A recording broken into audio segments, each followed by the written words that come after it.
বড় আমার বান্ধবী গুলা কি করিতে নাকি? এটা তোমার বান্ধবের একদিন আমি কাম করে লিখতি। আমরা খেলবো আরে ঘাস কাটতি।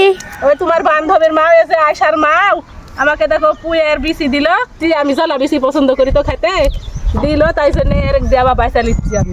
বাইসা লিখছেন? আর এই যে রে, ইয়া নাই দেখো কুয়াশা, ঠান্ডা লাগছে তো ওই জন্য ছাদে এসে বসেছি। আসসালামু আলাইকুম, সবাই কেমন আছেন? আশা করি সবাই অনেক অনেক ভালো আছেন।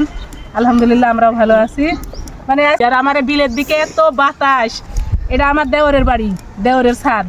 তো এই যে শীতে আমাকে আবার শীত খালিলা গরমে তো সবসময় এই পুঁই শাকের বিচি আমার সেই কিন্তু ভালো লাগে খেতে। পাকা বিচিলা জ্বালা বিচি আমার ভালো লাগে। আমার জায়ের আবার জ্বালা বিচি হচ্ছে, ওর ছোট বাচ্চা খাওয়া হবে না সর্দি, তাই জন্য আমাকে দিল।